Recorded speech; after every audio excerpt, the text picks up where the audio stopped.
Hey, my name is Matt Johnson, and today I'm going to be showing you my fast filmmaking settings for the Panasonic S1 II, which will give you access to all of the settings that you need at your fingertips. If you film weddings, documentaries, basically anything where you need to be able to record video very fast, this video is for you. And to start, if you want to save time, you can click the link down in the description to download a settings preset file that you can then load into your S1 II to immediately start using all of these settings. No need to follow through this entire video. This preset file is completely free, my gift to you.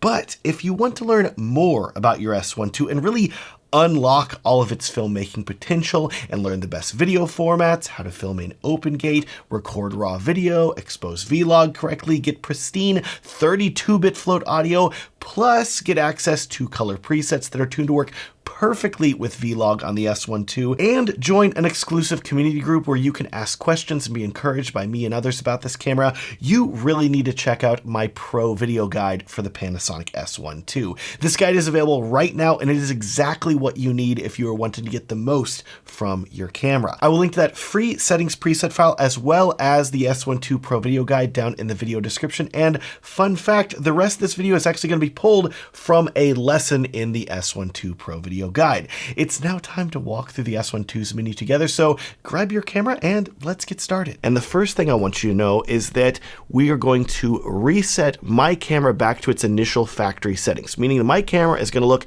just like I've taken it out of the box for the first time, which is probably exactly how yours is going to look too if you're watching this course right after you had your camera delivered. So this way we're both starting with a blank slate and we know where we are starting from. Alternatively, if you have customized some of your settings but you want to bring your camera back to its original state as well so you can better follow along with this tutorial, here is how to do that. Turn your camera on, go to the menu, to the blue wrench icon, then over to the gear, and then go down to reset. And then it's going to say, hey, do you want to reset everything? And there's going to be a lot of yes questions. Reset? Yes. Cool. Then it's going to reset itself. Then it's going to say, do you want to reset your network settings? Yes, I do. Great. Network settings have been reset. Then it's going to say, do you want to reset your custom setup settings? Yes. We're just going through. We're just saying yes to things. Easy questions, right? We're going to get through all that. And just like that, the camera has now been reset back to its default state, just like how it'd be if you just got it out of the box for the first time. With that done now, let's start customizing some settings. So first, look at the top of your camera and make sure that the mode dial at the top has this little M next to it. That's upside down. There you go. Make sure it says M right here next to the little white dot. If it doesn't say M, you need to be on M because this is the manual version of the camera. Then for this little dial on the side, over here, if you're looking at the back of the camera, it's on the left, make sure that is set to the video camera icon. Okay, you have a few different options here. You want the video camera icon. And then last but not least for the top here, there's going to be this other button here on the back that lets you control the autofocus of the camera, which we're going to talk about later. But you're going to want this switch set to C. There's an S, there's an MF, which S stands for single autofocus, MF stands for manual focus. You want it set to C. And with that done, your camera is now in video mode with all of your settings and switches dialed in how they need to be for us to then go into the menu to customize all the other settings for you to be able to record fantastic video. Now, with that done, press the menu button on the camera and that is going to bring up the red video camera menu setting in the top left. Notice there are two of them. So there's a lot, but if you are confused at all, just know that earlier Panasonic cameras only had one red video camera that had all the settings in them. This camera just had so many that they kind of made like an overflow menu with others here where they're just like, hey, here's some other settings here. We just put them under sub menu too. And that's how they did it. I don't know why they didn't add more menus down here and just make it all under one, but that's where the other settings are. So we're going to start here at the top though of the red menu with image quality 1. First, we have photo style. And for this, instead of having it set to standard, we're going to want to select this option. We're going to want to scroll through all these different cool photo styles. Look at all these different options. Black and white, so neat. Leica, Cinelike, wow, wow, wow. What you're looking for is Vlog. Look how flat that looks. That is what you want, Vlog. press set. Vlog is the picture profile that I recommend that you film in with this camera 99% of the time. I'm doing it right now with my camera right here. And I'm happy to tell you that there's a whole lesson all about the different photo styles this camera is capable of, as well as a lesson specifically about the best settings for Vlog. So I highly recommend watching those lessons after you get the rest of your camera set up. Next, for metering mode, you're going to want to make sure this is set to the default, which is the rectangular box with the semicircles and then the main circle in the middle. It kind of looks like an alien icon to me. I kind of like it. You're going to want that selected. Metering is your camera's method of telling you how bright the image is that it's recording, and by selecting this full metering mode, which would be another term for it, you are telling the camera that you want to measure the brightness of the entire screen. I would also still highly recommend watching that Vlog settings lesson because that's going to talk more about this metering mode, but for now, leave it set to that. Next, you have a feature called Dynamic Range Boost, which if you enable it, the camera will have increased dynamic range, which you're probably like, wow, that's awesome. Yeah, I totally want that. Well, even though you're going to have a higher quality image with that setting, what you need to know is that that comes at the expense of limiting the camera to only record at a maximum of 30 frames per second. And the camera sensor is also going to have more rolling shutter, meaning that you can't record slow motion and there may be some jello in your shots. There's a whole lesson about this dynamic range boost feature in this course, and that is where I will discuss whether it's worth it or not. But for now, as a little spoiler, I don't think it's worth it for a lot of the shots you're going to be doing, so we're going to keep it turned off. After that, you have dual native ISO setting, and here you can choose between auto, low, and high. I'm going to be showing you a more precise way to set up your ISO, so you can leave this set to auto. Next, for ISO sensitivity, you have the word video in brackets after it. You do not need to worry about this setting because it relates to the auto ISO mode if you're going to have that enabled, but remember, you want to film everything in manual. We set the camera to manual at the start. You're going to want to be using manual for as many things as possible, so we're not going to be using auto ISO, and you can ignore this setting, so we'll click the little back button on the back of the camera.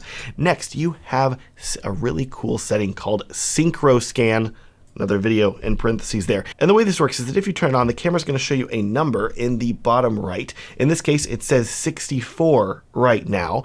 And the way this works is that in the event that you're seeing a lot of flicker from LED lighting in your video, for example, let's say you're filming a wedding reception, the DJ's brought some cheap lights and they're flickering a ton, right? And you're like, oh no. Well, you can enable this synchro scan setting and then very precisely dial in your camera's shutter speed down to like points of a setting. So 73.2 is actually the refresh rate of the light.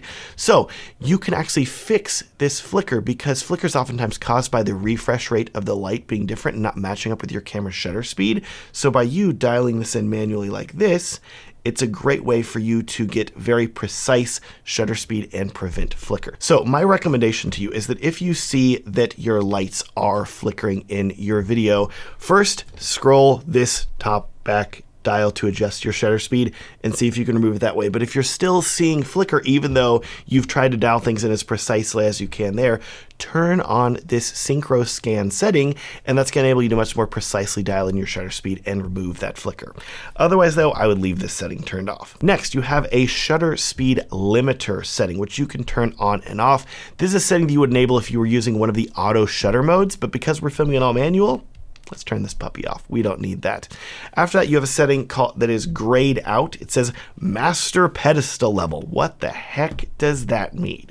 Well, this is a setting that's going to tell the camera to raise or lower how dark the shadows are in the image if you're filming in the like 709 photo style, which is a photo style that you can select up here in the menu. But because we are choosing Vlog and I'm recommending that you use Vlog, you can completely ignore this setting because it doesn't matter at all. Moving on to the next page then. We finished one page. We're trucking through this menu here. You have shutter speed / gain operation. That's what that SS stands for. And by default, your shutter speed is going to be set to how much of a fraction of a second it is. But if you go to this menu, you can also select angle / ISO, which is going to show your shutter angle instead. And if we go ahead to the menu, suddenly down here in the bottom left, it says 11 degrees as our shutter angle. We can adjust it throughout here. which is pretty cool because we have it set to angle/ISO.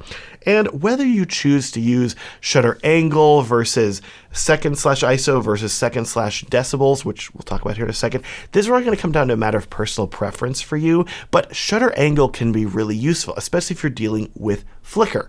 So much of these cameras just trying to avoid flicker with them. So if you don't have to do as much math when setting up your shutter speed, well, you would normally set your shutter speed to twice a video frame rate. So because we're filming at 29 frames per second right now, I would go in and rotate the back till it said 1/60th of a second. So it'd say 60 on the back for the shutter speed. But if I wanted that to be easier, I can go to the shutter speed/gain operation setting, go to angle/ISO, and then instead of needing to set it to 1/60th, all I would have to do is scroll over here till it says 180 degrees, and that is the same as setting it to 1/60th. You would usually want to set your shutter speed to twice your video frame rate, but instead of leaving it as it is by seconds, now having to remember, okay, I'm filming at 30 frames per second, so I need to set my shutter speed to twice that, which would be 1/60th. You could instead go into the menu and select this angle setting, and then whenever you do that, you're going to get this number with a degrees symbol on the back, and this is going to go back to film cameras back in the day, which would actually have a physical shutter that was rotating, and the angle that the shutter was set to would determine how much of the image was exposed to light. You choosing a shutter speed that is twice your frame rate, the equivalent of that would be setting your shutter angle to 180 degrees, because if your shutter angle is twice that of your frame rate, the shutter is exposing your image twice as often every second as the frame rate, and 180 degrees is half of 360 degrees. And what's nice is that if you keep your shutter speed set to 180, you never need to do the math to figure out what shutter speed you need to be filming at. If you keep the shutter angle at 180, you don't have to think about it. The camera's always going to have the shutter speed set up properly. Do you get that? I realize that was a lot of talk about fractions and seconds. It's a lot, but just remember, if nothing else, if you're confused at all about shutter angle, just set it to 180 degrees and you're probably going to be good. But that said, personally, I prefer leaving my settings set to second/ISO. So that's what we're going to do, but we still need to talk about the second part of this menu first, and that is the second/decibel. What the heck is that? Well, if you raise or lower the brightness of your camera sensor, that has several different terms. If you come from a photo background, you commonly know and calls this raising or lowering of your exposure, your camera's ISO. But if you're coming from a video background, that same setting is known as gain. And gain is actually measured as a unit of decibels, but it's not like audio, because I realize they're talking about gain and decibels, which are commonly used in music. Sorry, instead of decibels, your camera's going to be recording how many decibels of noise the camera is showing. So if we go over here, you're going to see it says gain auto ISO decibel, but if we go over here, I can press the ISO button at the top of the camera, and it's like 1, 2, 3, 4, 12, 16, 18 decibels, and you're like, Matt, decibels? What the heck? Well, I realize this may sound more confusing than us talking about shutter speed and shutter angle and stuff like that, but just know that unless you come from a heavy, like broadcast video background where you're used to exposing in decibels, I don't know of many people using this setting. So my recommendation to you, to keep things simple, is to just keep your settings set to second/ISO and only change it if you really know what you're doing. So if you've glazed over all this section, you're like, Matt, this is completely overwhelming. I'm sorry. Just leave it set to second/ISO. That's what I'm going to be doing, and let's move on, because you don't really have to stress about it too much. Okay, complicated talk about shutter speed and gain out of the way. Let's move on to another grayed out menu setting now. Dynamic range. This is another automatic setting where your camera is going to attempt to adjust the exposure if the subject in the foreground is darker than the background. But hey, we're not using anything auto, so don't worry about this setting. Next, you have vignetting compensation. And the way this works is that if your camera recognizes the lens that it's using, because the lens has an electronic connection to the camera can remove any vignetting that the lens may cause where the corners are darker than they should be. I would personally recommend leaving this vignetting compensation setting off though, because the camera may try to increase the ISO to compensate for that vignetting, and this is another auto feature that you're not going to want to have enabled. You can always fix your vignetting in post. After that, you have color shading compensation, which, as the name implies, it's going to help try to keep your camera colors a more accurate tint shade if your lens is adding a color cast to it.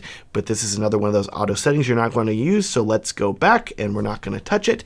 Then you have diffraction compensation. And there's another setting where the camera's going to try to remove lens diffraction that can occur when the lens is stopped down to like f18 or f22, etc. I would also leave this setting turned off. A lot of auto settings, we'll just turn them off here. Lastly, you have filter settings. And this is a really funky setting because if you go to the menu and select the filter effect, go down to set, you can go through and you have a ton of different weird settings here. Old days, high key, low key, sepia tone. Everybody loves a good sepia tone, right? Bleach bypass, all of these things. I would personally recommend leaving this setting disabled and never using any of these filter effects, because you never want to bake a look like this into your image. You always want to do it in post, and then you can have a lot more control over it. Next, on to the third menu now, image format 1, and there are a ton of important settings in here, starting with recording file format. And here you have a choice between MP4, MOV, and Apple ProRes. The first thing you need to know is that I never recommend filming in the MP4 format. Filming in this format is lower quality and will also disable some of the more powerful filmmaking features of this camera. So instead, I pretty much always recommend recording in MOV for most videos. And in the event that you want to film in Apple ProRes or ProRes RAW, which are both very cool formats, I have separate lessons in this course to talk about when and how to use them. For now though, let's select MOV, and the camera's going to warn you that a high-performance PC is required to play or edit the footage. Well, I sure hope so. We want high-quality video, so we're going to press yes. Up next, you have image area of video, which is going to let you choose between full, APS-C, or pixel by pixel. For the vast majority of the time, you're going to want to leave this set to full because it's going to have the camera use the full width of the sensor. But in the event that you're filming something far away, let's say you're filming a wedding and you're up in the balcony, or a conference and you're at the back of the room. In that case, try setting the camera to APS-C mode, which is going to crop in on the sensor and actually make it so things look closer than they were, which is really cool. Or alternatively, you could choose pixel by pixel mode, which is not going to be as precise as APS-C. And what I mean by that is full frame, the full width of the sensor. APS-C is going to be a 1.5 times crop, so you're going to get 1.5 times closer. Pixel by pixel, on the other hand, is going to depend on the recording quality that you're using. So if you are recording in 6K, still going to use full frame, but if you're recording in 4K, it's going to crop in more. If you're recording in HD, it's going to crop in a lot because the sensor going to use only the pixels that it needs to record on the sensor, which can zoom things in. But like I said, I would usually stick to full or APS-C because that's a way easier way to think about it. Oh, I want to zoom in 1.5 times. I'm going to select APS-C. Otherwise, I'm going to leave things set to full. Or you maybe have a lens that only works with APS-C cameras. Well, in this case, you can then turn this camera essentially into an APS-C camera by selecting this APS-C mode, which is pretty cool. But for now, we're going to leave the camera set to full. Next, moving on to recording quality, and with this selected, we're going to go all the way up to the top. We want higher resolution video. We're trying to record some high quality stuff, and you're going to want to select 5.9K 24p 42010-L. And this is going to tell the camera to record a 6K resolution video at 24 frames per second. And if you want to understand the rest of all these settings and what the heck is going on, please watch my recommended frame rates and resolutions lesson. That's going to show you exactly what I recommend. I highly recommend watching that. Below this, you're going to see a grayed out menu item now that says recording quality my list. The way this works is if you go back up to the recording quality menu, you're going to notice that there is a Q in the bottom left that says add to list. And if you press the Q button or if you tap on add to list, it's going to say, do you want to add this to your list? And you can say yes. And then whenever you do that, you can go back out and go to record quality my list. And there is that frame rate and resolution. So if you have a list of favorites, I'm going to show you a different way to do this. But if you have a list of favorites that you do not want to access in the ways that I'm going to show you in this course, and you want to have a different way of accessing them where they're always available and a little list here, which is really nice, you can then do that and you can navigate through and add the ones that you want from this big list. And that way, instead of you needing to go through all of the 100+ frame rates and resolution this camera is capable of filming in, you can then just have a few, which is really nice. Now, like I said, later on in this course, I'm going to show you how to set a lot of different frame rates and resolutions to the dial at the top of the camera so you can easily access them. But in the event there are more frame rates and resolutions that you want to use that you cannot access with that mode dial, that's where I would recommend using this recording quality My List feature. Next up, you have proxy recording settings. You can go into this menu here and turn this on if you want to. And whenever you do, the camera's going to record full high quality video to the main CF Express Type B card slot, and it will also record a lower quality proxy video to the SD card. This is a great way to have a backup in the event of a card failure, and a proxy video is going to play back much more easily on slower computers, so don't be afraid to enable the setting if you have a slower computer. For proxy recording quality, I would always recommend setting the low option because this will play back more easily on most computers. And lastly, there's a really cool feature down here at the bottom that says real-time LUT proxy. And the way this works is that if you've chosen a different photo style than Vlog, you can actually set the camera to record the high quality video to one photo style and the lower quality proxy video as another photo style. And this can be really useful if you're recording a video for a client, but they wanted some quick social media edits. You could record the main video in higher quality and then record the proxy with a different LUT applied that would be easier to edit. And then you could deliver the proxy video to them immediately and then edit the higher quality footage later to also deliver to them after. Next, you have this slow and quick setting. And by default, this may be grayed out depending on the resolution and frame rate of video that your camera is set to film at. If it's not grayed out though, you can go into the setting and change how the camera will record slow motion internally. Next, you have timecode. And timecode is a super cool technology that enables you to synchronize your footage from multiple cameras and audio recorders in just a few clicks. I absolutely love it. I have an entire tutorial in this course showing you how to use it with the S1 II. It's awesome. Next, you have luminance level, and this setting is grayed out because we're already filming in the log picture profile, which it chooses this setting for us. But in the event that you do not want to film in Vlog, you can go into this setting and tweak the luminance level, but that's really going to depend on the type of video that you're making and what you're delivering to your client. So I would not go in and change this setting willy-nilly. You're going to want to know what you're delivering your project for before you ever decide on the luminance level. Another menu done. Let's go to image format 2. And look, there's only one menu setting here. It's so simple. This setting is called HDMI raw data output. You have to say it like that, contractually obligated. Raw. And essentially what it means is that if you're using an external video monitor that connects to your camera over the HDMI port, and this monitor is capable of recording raw video, you need to go into this setting and turn the HDMI raw output on, so that way the raw data is sent out from your camera over the HDMI cable to your video recorder. Otherwise, you're not going to be recording raw video, and that's a bummer. The main thing that you need to remember is that your camera is capable of recording raw video internally in ProRes RAW, which is really going to make this HDMI raw output, sorry, I didn't say it right, HDMI raw output, not as appealing unless you don't want to purchase as many CF Express Type B memory cards. Maybe you want to use an SSD attached to your monitor because that could be cheaper. Next, let's go down to the focus menu. Now, time to talk about some autofocus settings because these are really the only auto settings that I recommend using with the camera. Autofocus, because the S1 II has phenomenal autofocus that is very competitive with all of the other camera companies now, and there are a few settings that we need to dial in here. First, for AF detection setting, this is where you're telling the autofocus that you want it to work. So yeah, I don't know why this turned off by default. We definitely want this turned on. Yes, that way we know autofocus is working.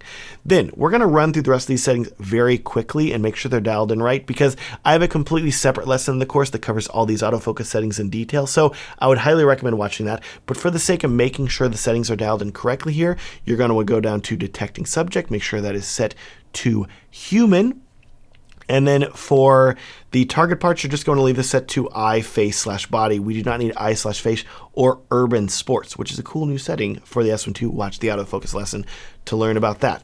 Then we're going to want to go down here to autofocus custom setting video, and we're going to go down here to set, and these are incredibly important settings. Okay, some of the most important in this entire course. Okay, for autofocus speed, you're going to want to turn this down to -3, and for autofocus sensitivity, you're going to want to turn this down to -2, and then press the set button.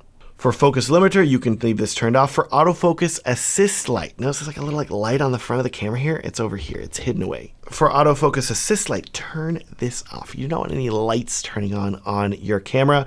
Focus frame color setting, we're gonna leave this set to white.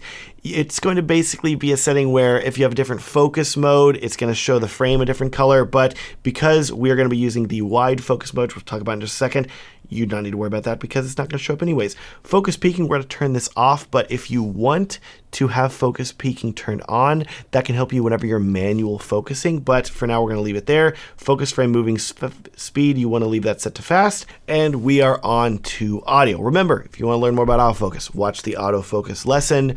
Let's keep moving. For audio, one menu here, you're going to see it says sound recording level display is set to off. Well, no, we want to see our audio. So we're going to go into this setting here, and then for set, we're going to select that, and you have that between large or size recording levels. I'm going to recommend small. It's going to make your screen a little bit less cluttered, so leave it set to that. Then make sure you turn on sound recording level, and look at that. In the bottom left, suddenly we have little audio meters showing us our audio. That's working great. Moving back in here, mute sound input. What the heck is that? Well, it's going to mute the sound. We don't want to do that, so leave that turned off. Sound gain recording level, you have the option, this is how loud the audio is going to be recorded. I would leave this set to low because that way it'll keep the audio from peaking. I prefer low. For sound record level adjust, this is where you can adjust the volume of your audio that's being recorded, the gain. In this case, you're going to see that it's picking up my audio pretty well at -12, which is what we want. So I would leave this set to 0 dB. For sound recording quality, this is grayed out, but if you are using the DMW XLR2 adapter that you can connect to the camera, you can go in here and adjust your sound quality, which is pretty cool. Sound recording level limiter. This is a setting that is going to block super loud sounds and prevent them from clipping the audio. I would leave this turned on. Wind noise canceller, I would turn this off. That's going to prevent wind noise, but if you can also do that in post and then you have more control over it, so I leave that turned off. For mic socket, you have the option between microphone with power, microphone or line. This is what's going to be controlled. The microphone jack that is on the side of the camera, if I can get it open, there it is. These are settings that are going to control that. And I would leave this set to mic with the power plug next to it because most external microphones you're going to connect are going to need power. So feel free to leave this turned on unless you are dealing with a mic that does not have that. Moving on to audio 2. Lots of grayed out settings here. All of these settings are going to be controlled if you're using the DMW XLR2 adapter or another hot shoe microphone that can be recognized. So we're going to go here to sound output and leave this set to real time. If you have an issue where the sound is going to not be synced up with your audio, maybe you're like listening to it with headphones, it isn't synced up properly, change it to record sound and that may help things be synced up while you're listening to it, but otherwise just leave it set to real time. Headphone volume, this is where you can change the volume of your headphones that you're listening through. I would turn it up to about level 5. Feel free to go in and tweak this, or whenever you plug headphones in, you can rotate this back dial on the camera, and that is going to adjust the volume level, which is really cool. Lastly, for sound monitoring channel, I would leave this set to channel 1/channel 2. Just know that if you're using the DMW XLR2 adapter, which there's another whole lesson in this course, you can change your sound channels to a lot of different options in here. Notice that a lot of them are grayed out. Use that DMW XLR2, you're gonna be like, oh, there's the settings, that's where I can access them. Moving on, we have other video. Other settings. Yes. Up first we have silent mode, and that may sound like a good thing because it's going to mute all of the sounds that the camera makes, all the beeps, all the other sounds you may not want because it could interrupt your audio. But whenever you do that, it's also going to turn off the camera's tally lamps on the front and on the back, and we want those tally lamps. Those are really great. So we're going to leave silent mode turned off, and there's another setting in the menu to turn off all the beeps and other sounds the camera can make that we're going to cover soon. For hybrid zoom video and crop zoom video, notice that these are both grayed out, but that's because we are set to the 5.9K resolution frame rate in video. So if you are filming in a lower resolution like 4K, you can use these settings to have the camera digitally zoom in, which is pretty cool. Next, for image stabilizer, you have a lot of cool settings here, and I cover how to use all of them in the image stabilization lesson of this course, so you can ignore this menu for now. The self-timer setting is a way for you to delay video recording after you press the record button for a certain amount of time. You'll probably never need this, but it's a nice feature just in case. Next, for focus transition, notice it says like set the focus position. And you're like, whoa, what have I done here? And so there's all these menu settings here where it's like positions and menus and controls and numbers, and what the heck is all this? Well, this is a cool setting where you can have the camera automatically pull focus between two different focus points automatically as long as you're using an autofocus lens. You can select the first position, then select the second, and you can adjust the white balance and ISO of the camera between these two positions.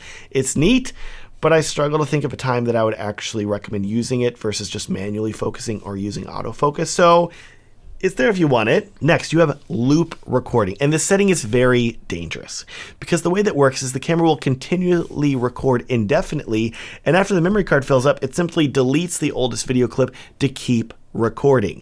It's kind of like saying the camera is like a security camera almost, where it just records forever and just deletes the oldest stuff and keeps going. I would really never recommend using this setting unless you want to use it as a security camera, which would be a very weird and expensive security camera. So this setting terrifies me, to be honest. Leave it turned off because I'm terrified that I would turn it on and then accidentally delete over some of my earlier video clips that I really wanted to make sure that I recorded. So keep that turned off. For segmented file recording, there's a feature where you can have the camera create a new video file every 1, 3, 5, or 10 minutes, depending on what you set. Considering though that the camera can record for an indefinite amount of time, I would never really recommend enabling this setting, but if you needed to for some reason, it's here for you. Next, we are down to the final menu for the Red Camera 2 actually, Others Video 2 Live Cropping. And if the focus transition setting was a way for you to automate a focus pull between two focus points, the live cropping setting is a way for you to automate a digital zoom. You can go into the settings and choose how wide you want the frame to be at the start, then at the end, then you can choose how long it takes the zoom to occur, and then you can also change the easing setting, which is basically how smoothly the zoom starts and stops. This is another cool feature, but again, I'm struggling to think about when I would use it, so we're not going to enable it or mess with it. We're going to instead go down here to the blue gear icon. Congratulations, we're done with the red video camera. We're moving on to the blue gear icon, and the first warning that I have for you is that I have a decent amount of these settings that are going to apply to photo in this menu, so we can skip a nice chunk of them because we're talking about video. First up, you have image quality and photo style settings. Do you remember the photo styles we talked about earlier where we set the camera to record in vlog? Well, here you can dial in more of these photo style settings, including showing or hiding specific photo styles that you may never want to use, as well as adding different effects for different photo styles or resetting everything. I would highly recommend watching the photo styles lesson of this course to learn more about how to adjust these settings. Next, you have one of the coolest features of this camera, the LUT library, where you can access a wide variety of LUTs that you can use with the camera. I would highly recommend watching the Lumix Lab lesson from this course, which is going to go in depth on how you can use this LUT library along with the Lumix Lab phone app. Next, you have ISO increments, and I would recommend setting this to 1/3 EV, which it should be by default, but make sure it is still set to that. So this way you have more control over the exposure level of your camera. After that, you have extended ISO, which I talk about in the vlog settings lesson of this course. In short though, I never recommend using extended ISO because it can ruin your dynamic range, so I would leave this setting turned off. Next, you have exposure offset adjust, which is going to let you change your camera's metering, but by default, the metering works great out of the box, so I would not adjust any of these settings. After that, you have face priority in multi-metering. I would leave this setting turned on and watch the vlog settings lesson to learn how metering works. Then you have auto white balance lock setting, which keep in mind, we never want to use auto anything. So the AWB, the A is auto, so we're going to ignore the setting and we don't need to worry about it. Lastly, you have color space, which is going to be grayed out and automatically set to sRGB because we are filming in the vlog photo style. So I would leave this set as it is. Moving on to subheading 2 now for image quality. Yes, there are subheadings. Congratulations, that told you this is a big menu, okay? Next, we have exposure compensation reset. And this is related to the exposure offset adjust menu that we talked about earlier. There's a way to reset all of that back to the default. Keep in mind that we're not adjusting the exposure compensation setting, so you can leave this turned off. Then here's something interesting, auto exposure in photo mode, and you can go in here and choose on or off. Well, we don't have to worry about that because we are using manual mode up here at the top of the camera. We have it set to video mode. So we're just going to turn this off because it's auto. You don't need to worry about it. So let's just leave it off. Next, and here are some big settings. For auto exposure in photo mode and exposure controlled in PASM modes, these basically dictate whether the camera uses these mode dial on the top to control weather adjusted settings. And considering we want the camera to always be in manual mode, what you're going to want to do is turn auto exposure in photo mode off, go down to exposure control, and specifically for video mode, turn that to M for manual. It's going to override this dial and make sure it's always in manual mode. And then you can also do it for photo mode too, because you're always going to want to be in manual mode. Let's just be honest here. And with that done, we have this final setting down here that says photo, video separate settings. And so this way, if you're in photo mode or video mode, which is dictated by the control dial over here on the side, remember we're in video mode, you can have these settings be different between the two modes, or you can have them be the same. I would leave this set to separate, which it is by default, and then not really mess with it. So we have now done all of that. With that, guess what? We have more subheadings of autofocus to talk about. 3 more subheadings, actually. I told you, the S1 II has a massively improved autofocus, and Panasonic wants to give you all kinds of control over it. Again, just like earlier, I want to remind you I've already covered all these settings, how they work in the autofocus lesson, so we're going to go through them really quickly just to make sure they're dialed in correctly. For focus/shutter priority, make sure that for autofocus continuous, that is set to balance, which is great. For focus switching for vertical/horizontal modes, leave that turned off. Essentially, you could have the camera in 2 different focus settings for horizontal or vertical video, but I would stick with just one of these settings, so let's leave this turned off. Next, make sure autofocus/AE lock hold is turned off. Disable autofocus plus manual focus. This AF plus MF setting will let you have the camera set to autofocus, but if you rotate focus ring, it will still adjust your focus. You can leave that turned off though. The manual focus assist settings and manual focus guide settings are very cool. I cover them in the manual focus lesson in particular, so we'll skip those. Focus ring lock, we're going to turn this off. For show hide AF mode, we're going to turn off one area plus and pinpoint, make things a bit cleaner whenever we're doing autofocus. Subheading 2 now, for pinpoint autofocus settings, we just disabled that, so we don't have to worry about it. Autofocus point scope setting, you can leave that set to the default. Shutter AF, you're going to want to turn off human eye detection display on. Half press shutter, leave that turned off. Assign record to shutter button, turn that on, which is going to make the shutter button record your video. So if you don't want to do that, feel free to disable this setting, but I like it turned on personally, so we're going to leave it on. Quick AF, we're going to turn this off. Sensor AF, we're going to turn this off too. Looped focus frame, you're going to want to turn that on. Enlarge live display video, you're going to want to leave that on and set to picture in picture. And that is it for autofocus setting. I know we went through them very quickly, but remember, we have the autofocus lesson that goes way more in depth, so I'd highly recommend watching those. We're just trying to get through this whole menu right now and get the settings dialed in. And we're getting there. I feel like I'm going a little bit crazy because I've been talking about it a lot, but we are making progress. With that, we're now down to the blue dial with the left moving arrow and the little dot. What icons are we choosing here, Panasonic? I don't know. That's fine though. Up first, you have Q menu settings. All these settings are going to be accessed by you pressing the Q button on the back of the camera. There's a completely separate lesson showing you how to dial in these settings properly, so I highly recommend watching that. For touch settings now, all of these settings are great by default. They're going to dictate how the touch screen on the back of the camera works. You can turn on the tab menu if you want, which is going to give you a touch screen menu on the right of the screen, but I find that you can access all the settings either by custom buttons or the Q menu, and you can keep your screen cleaner that way, so I would prefer to keep that off. For touch AF, leave that set to autofocus because this means that whenever you tap on the screen, the camera's going to autofocus on that thing. And lastly, you have touchpad AF setting, which is only going to be used if you're holding your eye up to the camera's viewfinder, because with your eye up to it, you can still use the touchscreen to adjust your autofocus. Because you're filming video though, you're probably not going to be using this viewfinder often, so I would leave this setting turned off. Next, you have the lock lever setting. And if you look at the back of your camera here, there's actually this lever you can flip. And it's really kind of hard to flip. There we go. You flip it, and that is going to lock some of your camera settings. Which camera settings though? Well, if you go into this lock lever settings, you can actually choose which buttons are going to be locked, so you cannot adjust them whenever you flip that lever. But personally, I usually prefer to always have things unlocked, but hey, if you want to go in, you can customize this as much as you want. If you're always accidentally pressing a button, go in here, do that, press the lock lever, you don't have to worry about it, which is really cool. For the most of the time though, I would not recommend having this enabled though, so we're not going to dial in any of these settings because you don't really need it, in my opinion.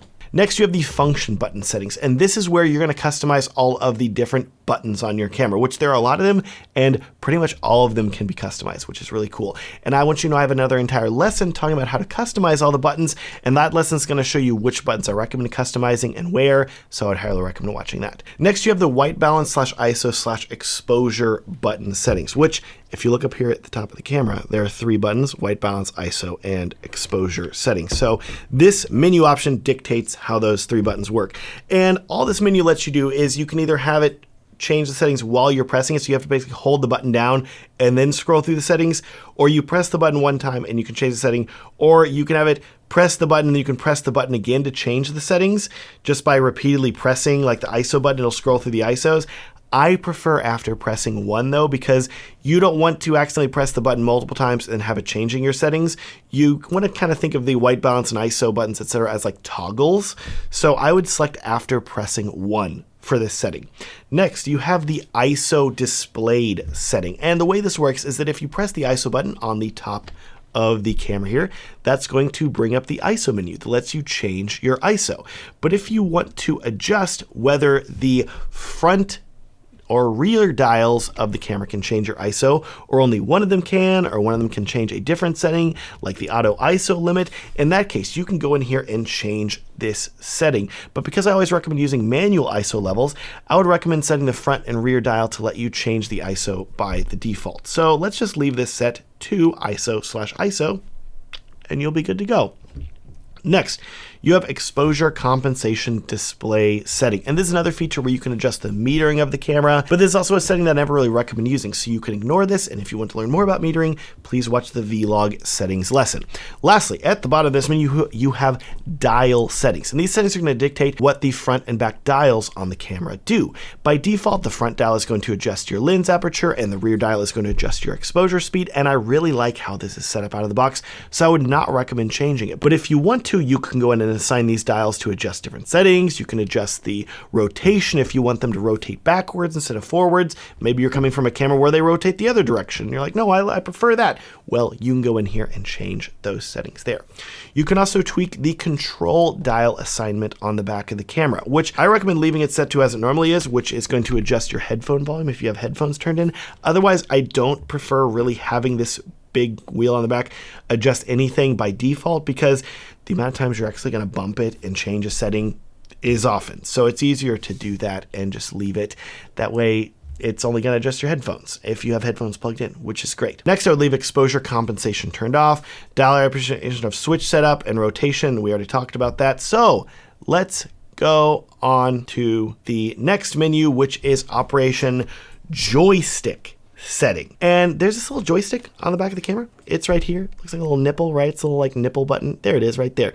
By default, this is set to let you move the autofocus area with the joystick, but if you want to switch it to a custom function button or access to a different menu, you can. But I would just leave this on autofocus area in the event that you want to use zone autofocus and move the autofocus area around. Lastly, for video record button remote, if you were using a remote shutter controller plugged into the camera and you wanted to customize what the video record button does, you can go into this setting and change that to a different custom option here.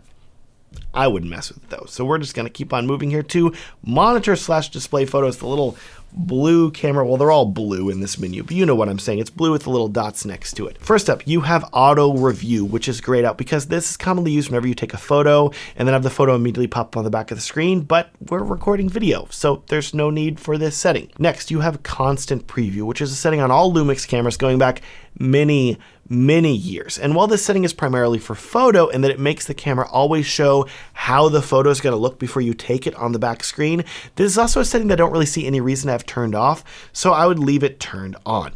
Next, you have histogram, and a histogram is a very common exposure tool that has been around basically forever. If you enable this, you're going to get a little box on the screen that is yellow, and you can move it around because right now it's in the middle, so you can click and drag, so you can bring it down here to like the side or something like that. And the little yellow lines, if they're on the left of the screen, the image is darker. If they're on the right, it is brighter. See how they're changing as we move to light or we move down? This is another way for you to judge the exposure of your image, but I do not find this histogram tool nearly as precise as the other exposure tools that I cover in the vlog settings lesson. So we're going to move on past that. Next, you have photo grid line, and this is going to let you overlay the back of your screen with different lines to help you compose your image. But I want you to be aware that the only grid line that I would really use is the top one that divides the screen up into 9 different boxes. Otherwise, there are different frames that you can use in another setting that we're going to cover in a little bit that work better for video. Now, for live view boost, this setting is going to increase the brightness of the screen if you're filming in darker environments, but I don't recommend using this setting. There's another setting we're going to cover soon that will help you increase the brightness of your screen. Night mode is a pretty cool feature though. You can enable it for either the monitor or the viewfinder or both, and whenever you do that, the entire screen is going to get this red tint to it that's super cool. So if we go over here, you can see it on the preview here on the back. Look at this thing. It's red now. Wow, cool. Okay, we'll go back to normal. But it's pretty great because this can help you preserve your night vision while you are filming. And this way, I would only really use it at night because it's also going to make everything red. So it's going to make you hard to really know exactly what you're looking at. But if you already have your white balance dialed in, you have everything dialed in exactly as you want it to be, feel free to turn this on if you want to save your eyes, which is really cool. Next, you have LVF monitor display setting, which lets you control where the icons appear on the back of the camera. But what I want you to be aware of though is that the icons are already pretty fixed for video mode, so adjusting the LVF or monitor display settings isn't really going to make a difference because we're already in video mode. The tool that's very useful in this menu though is the horizontal image flip monitor or vertical image flip option. By default, I would leave this set to auto, but if you're filming something in your camera in a weird position and you can't get a good look at the screen because it looks upside down, try using these flip settings to make it easier to see what you're looking at on your camera screen. Next, you have exposure meter, and if you turn this on, your camera's going to display a bigger set of text whenever you scroll through your exposure settings. But I don't think you're going to find much of this useful because the back of the camera screen's already showing this information just in a smaller font, so I would keep it turned off. Moving on to subheading 2 now. For focal length, I would leave this turned on because if you're using a native Lumix lens, the camera's going to show you the focal length that the lens is set to whenever you zoom in and out. It's pretty cool. Of course, I'm using a fixed lens right now, so you can't tell, but trust me, it works. Moving on to blinking highlights, you can leave this turned off because it's really only a setting for photo, where if you take a photo, then you look at it on the back of the camera, the highlights will be blinking if they're overexposed, but we're shooting video. We don't need to worry about that. For sheer overlay now, this is another setting that only applies for photo, where you can have one photo displayed with a lower opacity over the screen, which is useful if you're trying to take a creative double exposure photo, but this setting is also useless for video. Sorry. Next, you have image stabilization status scope, which if you turn this on, the camera's going to show you this big bullseye, and it's only going to be visible on if you're not using a screen recorder like I am, so it's not going to show up. But if you use it and then hold down the shutter button halfway, the green circle is going to wiggle around, and the more your camera's shaking, the more the green circle is going to move around, which indicates how much the in-body image stabilization of the camera is working to counteract your hand movement. This is cool to look at, but I don't find it actually useful for shooting video, so I would leave it disabled. Here is the next setting though, the level gauge, which by default is going to be turned on your camera. Just anytime you turn it on, it's on. And I'm like, I don't really like that. Why'd you do that, Panasonic? You don't need this on, so turn it off. But don't worry, there's a setting that we're going to enable later that lets you toggle this off with a custom button or in the Q menu, which is really great. So we're going to cover that soon. For luminance spot meter now, this is an incredibly useful feature. Turn it on and the camera is going to display this little square white box in the center, and this box is going to tell you the exposure level of that point. So if you're trying to expose your video properly, well, right here on my camera it's -2.5 stops. I point up here at the light, oh, we're 6 stops over. Wow. So this is a really great way for you to tell whether a part of your image is exposed or underexposed. It's really great. I would leave it turned off by default though. Next, you have framing outline, which if you turn it on, you're going to notice that your image gets a very, very light gray box right along the edge, just a few pixels. This is cool if you are framing using different settings. So if you have a different aspect ratio, it's going to show you that frame, but by default, I would leave this turned off. Lastly, for this page, you have show/hide monitor layout. And the way this setting works is that if you exit the menu and press the display button in the bottom right corner of your camera, it's going to toggle through all these different display options. But if you go back to the menu, to the show/hide monitor layout setting, you can disable some of these settings. So if you don't want to see the control panel or you don't want to have a black screen, you can disable them. I would recommend disabling the black screen. That way you're pressing display. Oh, here's some of our settings. They have all the cool stuff. Wow, that looks really cool. Oh, now we're back to the regular preview. Really great. Another menu done. Congratulations. We're now to monitor/display video. And up first, we have log view assist, which is a very helpful feature to enable if you're filming in the Vlog or ARRILOG C3 photo styles. To learn more about this setting, I would highly recommend watching the Vlog lesson. But for now, let's go into log view assist. And for LUT select, make sure to set to Vlog 709. Back out now, and then you also have HLG view assist, which is also useful if you're filming in the HLG photo style, which I really do not recommend filming in. But if you are and you want a better image preview that has the proper contrast and saturation, feel free to turn this on. Next, you have anamorphic de-squeeze display, and this is a very useful feature if you're using an anamorphic lens. If you're not though, I would not enable this setting. It's going to help you de-squeeze the image with anamorphic lenses, but if you're not using an anamorphic lens, definitely do not turn this on because it's going to be really, really weird. Monochrome live view is a pretty obvious setting. If you turn this setting on, the screen's going to turn black and white, which looks cool, but it's also going to make filming in color very difficult. So I would leave this setting turned off. Next, you have center marker, which is going to give you a variety of pluses that you can put in the middle of your screen to know where the center is. If you're trying to film something and make sure it stays in the same position, this can be useful to turn on, but I would leave it off by default. Next, you have safety zone marker, which is going to give you control over the marker that appears around the edges of your screen. The safety marker is primarily used if you're filming something for broadcast TV. Turn it on and suddenly you have like these nice little gray lines on the corners of your image. So feel free to turn that on if you are filming for broadcast. Otherwise, I would leave this turned off. Next, you have one of my favorite settings, which is frame marker. And if you go in here and go down to set, you can choose an aspect ratio for your frame. You have a ton of different aspect ratios that the camera supports here. And then you can also tweak the frame color. You can change its size and position. And then you get this really nice preview here whenever you are filming where you can know exactly. If we turn this on here now, suddenly we have these frame lines here. And so if you're someone that commonly films in, let's say, the 16:9 aspect ratio, but you also want to crop the video to the 235:1 aspect ratio in post, you can turn on this frame marker and get a preview of how the crop is going to look to make sure that your video is framed properly. It's very cool. Do not sleep on this frame marker setting. It is super powerful and very cool. Next, you have zebra pattern, and this is another very powerful tool. I cover this tool extensively in the Vlog settings lesson, but for now, for the sake of having your settings right, turn this on and select Zebra 1, then go back to the settings for it. And for Zebra 1, you're going to want to set this to 85%. And this way, you're going to know exactly whenever your Vlog image is overexposed. Moving on down here to the next, you have subheading 2, and the first setting is false color. This is an extremely useful tool that will enable you to see the exact exposure level of all of the different parts of your image all at once. I love it, and I use it all the time. See how it's red up here in the corner for the overexposed stuff, blue down here for the darker stuff? So cool. It's so great. Next, for settings, you have the waveform monitor/vector scope setting. I would leave this turned off, but watch the Vlog settings guide for how to use it. Next, for color bars, you can select one of these, and color bars will appear on the screen that mimic the color bars that you would see if you had a broadcast camera. So use this if you need to display these color bars.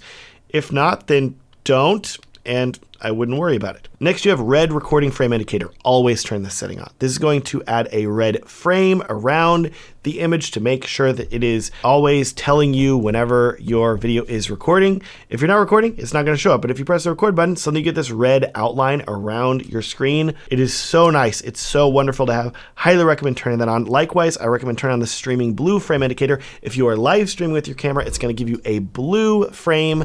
That way you know, hey, yeah, I am live streaming. Look at that. It's got a blue frame frame. How cool. Moving on then, we are down to the little square with the Wi-Fi lines coming out of it, in/out. And the way this setting works is for HDMI recording output. This is going to give you a ton of settings if you're using an external monitor. I have a separate lesson showing you how to use these settings, and I would highly recommend watching it. For now, you don't need to mess with any of these settings in this menu.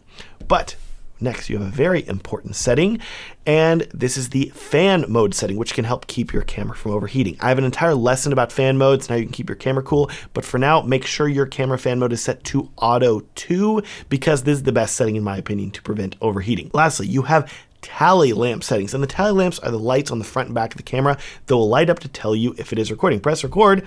Hey, look at this here. We suddenly have a red light right here on the camera telling us that it's recording, and there's another red light on the back over here, which is cool. I would leave these turned on, and you can even choose how bright they are, which is really cool. My recommendation though is that if you commonly find yourself filming yourself, leave both the tally lamps on. But if you're sometimes filming others and you don't want people to feel as intimidated, turn the front tally lamp off. Then your client won't feel as intimidated because like, is the camera even recording? I don't know. Something about a red light terrifies people. So feel free to turn that off if you're filming a client. We are down to the final subheading here for the gear icon. Congratulations. This is the lens/others setting. I love how Panasonic just says other settings. Yeah, there's just other ones, okay? We don't know how to organize these things. There's too many, okay? Up first, you have lens focus resume, which is a feature where if you're using a power zoom lens, for example, the camera will remember its zoom and focus position whenever you power it off. So whenever you power the camera back on, it will return to the same position. I would leave this off by default, but in the event that you decide that it's needed, feel free to turn it on. Then you have the lens function button setting, and this setting is going to let you control what the function button on your lens does, which this lens does not have a function button, sorry, but if it did, you could go in here and choose settings for photo mode or video mode, and then dial them in here just to make the custom button do something different. But this lens doesn't have one, but if yours does, feel free to go in there and change it if you want to. Next, you have focus ring settings during autofocus and manual focus. And this setting is really important because I would always recommend making sure your focus ring setting is set to linear. The way this works is if you have your camera set to manual focus and you change this setting to non-linear, if you rotate the focus ring quickly, the lens is going to change its focus a lot. And if you rotate the focus ring slowly, the focus is only going to change a little bit.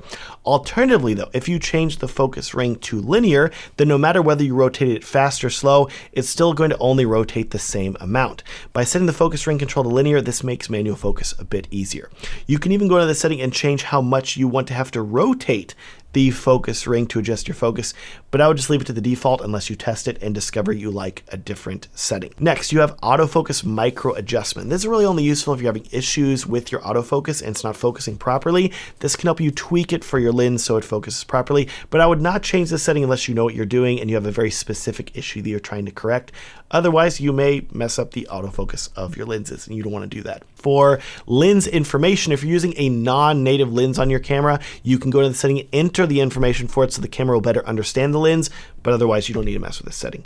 Next, you have lens info confirmation, which I would leave on. And the way this works is that it's a way of having the camera pop up a screen if you're using a non-native lens that's not electronically connected to the camera, because it's going to help you set the camera stabilization correctly. And you're definitely going to want that. Lastly, you have vertical position info for video. This is on by default, and I would leave it on. Essentially, the way this works is that if you're filming with the camera vertically, the camera's going to recognize that it's being held vertically, and it's going to save the video in the vertical aspect ratio. That said, if you're ever filming horizontal, handheld, you may deal with your camera thinking you wanted to film vertical when you did not because you had it done at your side. You started to press record as you brought the camera up, and suddenly it was in vertical mode, even though you were filming horizontally. That can be annoying. So if you ever want to turn that setting off because you find yourself doing that often, go in here and just turn it off. It's time to move on to the final settings menu, and I know that there's another one down here, but guess what? That's just a custom menu that we're going to talk about later. So this really is the final menu subheading, and up first, because there's a lot of useful information here that we need to cover, you have card format, which, as the name implies, is going to delete all of the data off of your memory card, which is kind of terrifying. I always recommend formatting a card whenever you put it into your camera to make sure it has the proper file structure. Just keep in mind that every time you format your card, it's going to delete everything off of it. By default, your camera is going to be set to quick format, But I want you to notice that if you press the display button here, it's going to bring up an option that says low level format. And this is going to take longer, but if you notice that your camera is starting to randomly overheat when it didn't before, this could be due to the memory card slowing down over time. So a low level format is a great way to refresh the memory card and bring it back to its original speed. So feel free to do that if you need to. Next, you have the double card slot function. And here you can choose the destination card slot, either the CF Express card slot or the SD card slot. And you also have another menu with several different options for recording method, of either recording the first card then the second, or the second card then the first. You can also choose from different options for recording, including relay recording, which is the default, where the camera records to one memory card, then once it's full, it will switch to the other card. You could also choose backup recording, where it records the same photo and video to both memory cards, which I highly recommend if you have two memory cards. Or you can select allocation recording, where you can say, hey, I want photos recorded to one card, videos to another. If you're filming for fun, for yourself, I would probably just stick with relay recording to one card. But if you're filming anything for a client, I would always recommend choosing backup recording, because this is going to give you a backup in the event that one of your memory cards fails. Up next, you have the USB SSD function, which is going to let you record to an external SSD through the USB Type-C port on your camera. This is super cool. I have a whole lesson showing you how to do this. Next, here you have the folder/file name settings. And here you can choose if you want Panasonic to use its default folder naming structure, or you can go in and give it custom folder names if you want to, which is cool. Just a personal preference about what you want to do there. Next, you have the file number reset option. And by default, the camera is going to keep counting up its file numbers, which can help prevent your editing software from getting confused if files have the same file name. But if you ever want to reset this file number, you can go here to the file number reset setting and select if you want to reset the file numbers for either of your different memory card slots. Lastly, for this menu, you have copyright information. You can go in here and select the artist and copyright holder, enable that, and then you can put your name, which will then attach the copyright information to your video clips and images. Feel free to use this if you want to. You're already covered by copyright just by making something, because that's how copyright works. But if you want to have things connected, feel free to do that. Moving on to the monitor/display submenu now. First, you have power save mode. By default, the camera is going to be set to go to sleep after 1 minute, but I find this to be a bit short, so I would set this to 5 minutes before it goes to sleep to try to save some power. Leave it shorter though if you want to save more battery power, or if you never want to turn off, just set it to off. And then it's never going to turn off, and it'll just keep staying on, which is cool. For sleep mode Wi-Fi, I would leave this turned on unless you're using the camera with the Lumix Lab app to transfer things to and from it. In that case, turn it off, so that way the Wi-Fi will always stay on your camera. For auto/LVF monitor off, I would set this to 5 minutes as well. That way your screen will stay on while you're working. Lastly, you have power save LVF shooting, which is going to be a power save feature for the viewfinder. I would leave these settings to the default. Next, here's the big one, thermal management. You're going to want to go in here and make sure that you set your recording max temperature to high. The camera is going to warn you that it could burn you. Oh no, terrifying. Ignore it, okay? Trust me, you want the camera to get warmer. It's not going to damage your camera. It's not going to hurt it in any way. It's not going to hurt you, okay? You do not want your camera to overheat, and by setting the max temperature to high, you're preventing that from happening. So please leave this setting turned on. It's very important. Next, for monitor frame rate, I would leave this set to 60 frames per second, which is going to help you, especially if you're filming at a higher frame rate. For LVF frame rate, I would leave this set to 60 frames per second as well. Next, for monitor settings, this is really tricky because if you go into the settings, you're going to see you can increase the brightness, and you're like, oh yeah, I'm turning up the brightness, right? Well, actually, no, you're not increasing the brightness of your monitor. You're just increasing the brightness of your preview, which isn't actually helpful at all. So do not change any of these monitor settings. Instead, if you want to change the brightness of your image, go to monitor backlight, and by default, it's going to be set to auto. Go ahead and turn it to +3, okay? This way, just leave it on that. You're always going to appreciate your screen being brighter and easier for you to use, especially outside in daylight. Just leave it on +3. You're going to love it. Next, you have eye sensor. And that's this little sensor at the back of the electronic viewfinder. This little icon right up here at the top, right? That is a sensor that is going to set the camera to either use this screen, or if you cover it up, it's going to go to the viewfinder. Regular screen, viewfinder. Regular screen, viewfinder. I really hate this sensor because by default, anytime I'm like moving my hand or seeing the camera, I'm always accidentally disabling the screen. It's very annoying. So I would go into this setting, and for sensitivity, turn it on to low, which can help. And then for LVF/monitor switch, turn this to monitor. This way, this screen is not going to do anything at all. But if you want to use the EVF at the top, you can press this button right here on the side, which is going to toggle between the monitor and the viewfinder or the auto mode. It's really great. So you can still change if you want to, but I would just leave it set to the monitor otherwise, and your life is going to be so much easier. Next, you have the level gauge adjustment feature. If you're noticing that the level gauge of the camera does not seem to be accurate, you can put the camera on a totally flat surface, then use this level gauge adjustment feature to recalibrate it. Unless you really need to though, I would not mess with this setting. Next, for in/out menu 1, it's another little box with Wi-Fi signals coming out of it. You have one of my favorite settings to disable, the beep setting. So you can go in here for beep volume, we're going to turn this off. AF beep volume, we're going to turn it off. AF beep tone, just leave it on 1, doesn't matter. E shutter volume, off. E shutter tone, leave it set to 1, doesn't matter. We have now turned off all of the beep bop boops for this camera. Thank God, it is now silent. That's how I always recommend setting it set, okay? Never turn it back on. Next, you have headphone volume. Here's another place where you can adjust your headphone volume. Remember, we have it set up so that you rotate this back dial of the camera with headphones plugged in. You can adjust the volume that way too, but if you want to adjust them this way, you can also do that, which is cool. Next, for sound monitoring channel play, I would leave this set to combined with recording, or if you are recording your video with multiple channels, you can go in here and change the audio channel that you're monitoring with your different headphones. Next, you have streaming settings, and yes, this camera supports streaming, which is very cool. And after that, you have LAN/Wi-Fi settings, which is where you can connect your camera to the Wi-Fi that you are using in your home or wherever you're filming, which is great. Then you also have Bluetooth settings where you can connect your camera to timecode or your smartphone or a gimbal. We will cover that in future lessons. Then you have Frame.io, which is an amazing tool that will let you upload your videos to an editor as soon as you have finished recording them straight from your camera. I have a whole lesson showing you how to use this feature. Lastly, you have USB, and in these settings you can choose the USB mode, where if you connect to your computer using a storage function, or you can tether using Lightroom, etc. if you're taking photos, but we're not taking photos. So by default, I would leave it set to select on connection, where it'll only change whenever you plug it in, and that should be good. For USB power supply now, you're going to want to leave this turned on because this way you can power your camera via the USB Type-C port. Next, you have USB Ethernet adapter. So if you want to connect your camera using a USB Ethernet adapter to the USB-C port, you need to enable this setting to do that. And down here, webcam image quality, because these cameras can be used as a webcam, which is really cool. You can go in here and change the settings here. By default, it's going to be Full HD 30 frames per second or 60. You can choose 4K, but it's only at 15 frames per second, so it's going to look really wobbly. So I would recommend leaving this set to Full HD 30p, and that's going to look really good. Last but not least, for in and out 2, almost done with the in and out settings here, you have the HDMI connection settings, where here you can go in and adjust different settings for your HDMI output. We're going to cover more of these settings in the HDMI output recording with an external monitor lesson, so we're not going to adjust these right now. Last, you have network connection light, which if you look up at the top of the camera, there's a little blue light right here. What the heck is going on there?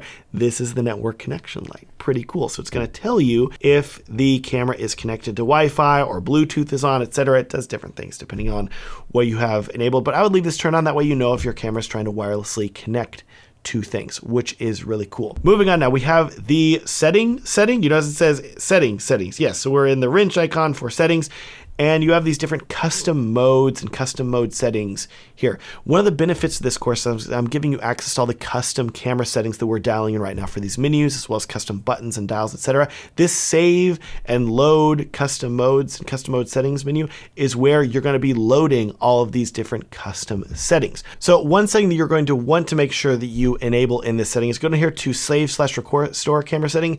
Keep settings while format, turn that to on. This way, if you ever screw up a setting, you can restore your settings to the custom settings, and you don't need to completely reset the camera, which is great. Speaking of resetting the camera, though, you have the reset camera setting now, which, as we talked about earlier at the beginning of this lesson, that's how you reset your camera back to its factory settings, which we did earlier, so it's cool. Lastly, you have activate, which is how you activate different features like the ARRILOG C3 license for your camera. Moving on to the next menu, you have the Others 1 menu, which has this little wrench with the 3 dots underneath it. Clock set's pretty obvious. With it, you can set your camera clock. Time zone is how you set where your camera is located. So if you are in a certain time zone, which you probably are, everybody's in a time zone, right? Make sure you select the right time zone so that way your camera's clock is accurate. For system frequency, this is how you can change between NTSC, PAL, and cinema. I'd be very careful changing this setting because it's going to change the frame rates that your camera is capable of filming in. When in doubt, go to Google, type your country name, and say PAL or NTSC. And then that's going to tell you whether your country is a PAL or NTSC country, which this has to do with like refresh rates of lights and broadcast standards, etc. So choose NTSC or PAL depending on which country that you're in. Just be aware, like I said, some of the frame rate options are going to change. So when in doubt, you can just leave it set to NTSC all the time and it doesn't matter, okay? Because most TVs and everything should work and you'll be fine. Lastly, you have 24 Hz cinema. This is going to make it so that the camera can only record at 24 frames per second. It's a cool setting. I wouldn't use it because you can just change the camera to 24 FPS without having to do that. But if you want to, there you go. Now, pixel refresh is a way of fixing any dead pixels on your camera. I would not mess with this setting unless you need to. Shutter behavior when power off is really cool because if you change the setting by default, whenever you turn off the camera, the sensor is going to be exposed. But you can go over here and set to close, which is going to close the shutter anytime you turn the camera off, which is going to protect the image sensor from dust. Just be aware that the camera shutter is incredibly fragile. So if you touch it or bump it or mess with it, it could break. And then that's going to be way worse than you just having a bit of dust on your sensor you need to clean off. So by default, I usually leave it open, but if you want to change it, feel free to. Next, sensor cleaning is a way of having the camera sensor clean dust up itself by rapidly vibrating the image stabilization motors. So if you have some dust, try the sensor cleaning option and that may clean it up.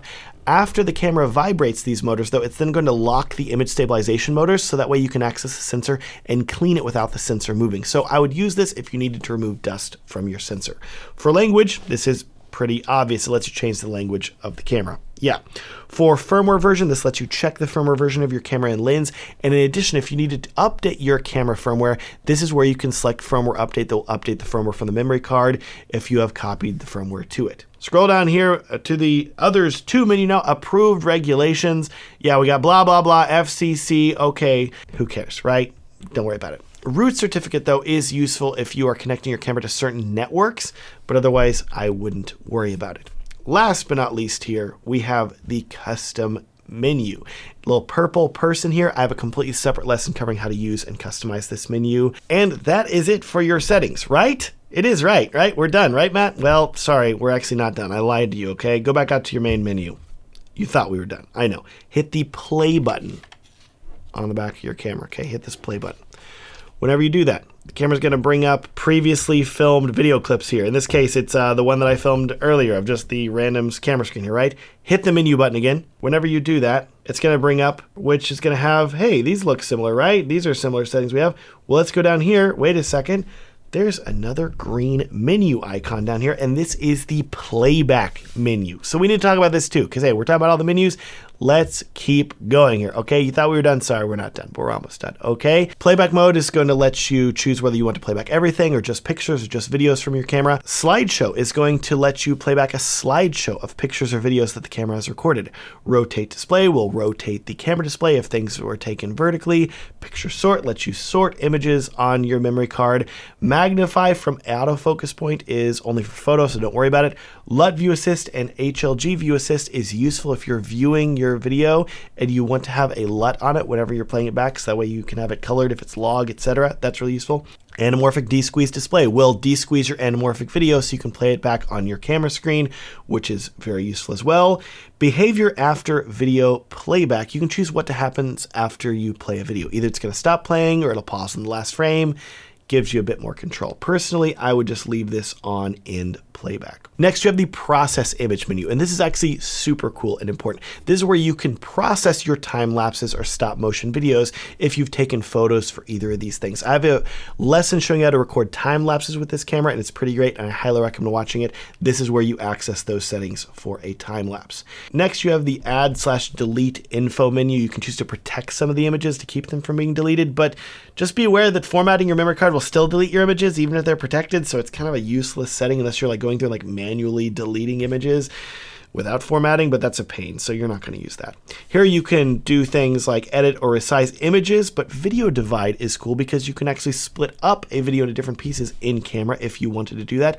Or alternatively, if you have an issue with a video clip, maybe your camera battery died halfway through recording, or you removed the battery, or your memory card had some weird glitch for a second. If you have an issue with the video in your camera, you can go over here to video repair, go in here and select, and it's going to check for repairable videos and repair them if it can, which is really cool and useful. So by all means, check this out and use it if you need to. Last but not least, you have delete confirmation or delete all images. These control settings for if you press the delete button, what appears first. Is it yes first or no first?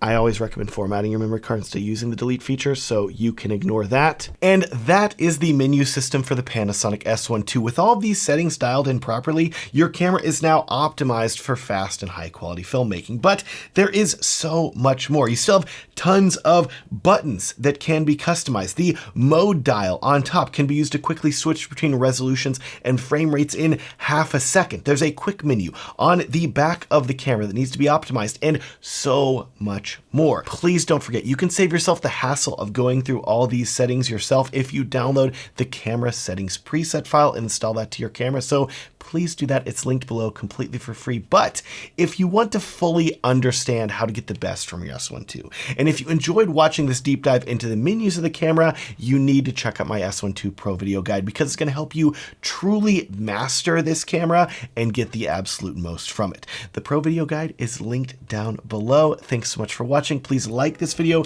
if you enjoyed it, subscribe if you loved it, and have a great day.